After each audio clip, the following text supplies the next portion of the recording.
कुलिंद वंश की जानकारी के प्रमुख स्रोत क्या है यहाँ पर पूछा गया है, क्या इनके अभिलेख इनकी जानकारी है, इनकी वंशावली या फिर इनकी मुद्राएं या फिर इनमें से कोई नहीं। दोस्तों जो कुलिंद वंश है ना, हम बात करें अगर कुलिंद वंश की, तो जो कुलिंद वंश है, कुलिंद वंश के बारे में अगर हम बात करते हैं तो ये उत्तराखंड की क्या है, प्रथम राजनीतिक क्या है, प्रथम राजनीतिक क्या है, शक्ति है।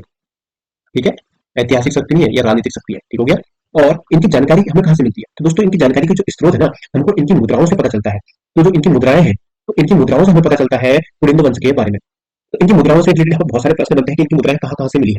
तो बात करें इनकी मुद्राओं की, तो इनकी मुद्राएं प्राप्त हुई है, तो आपको यहाँ पे लिखना है मुद्राएं प्राप्त।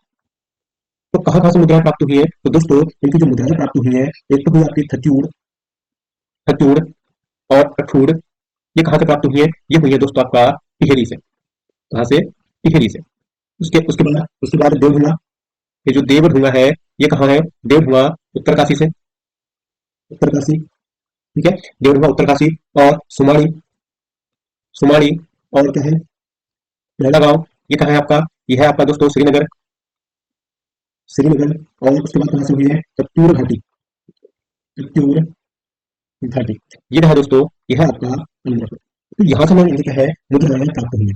और मुद्राओं से एक और प्रश्न बनता है कि कितने प्रकार की मुद्राएं प्राप्त हुई है। तो दोस्तों जो इनकी मुद्राओं के प्रकार है, यानी कि हम बात करें मुद्राओं के प्रकार, तो जो मुद्राओं के प्रकार है दोस्तों, ये हमें 3 प्रकार की मुद्राएं प्राप्त हुई है।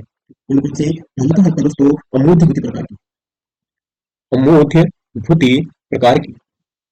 और सेकंड है आपका अल्मोड़ा प्रकार की, अल्मोड़ा प्रकार की।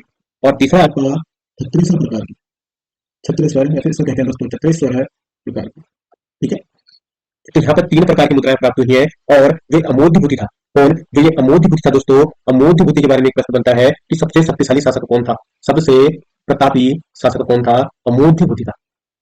ठीक है, कुलीनों में जो सबसे प्रतापी शासक था दोस्तों कौन था, वो था आपका अमोघ भूति। ठीक है।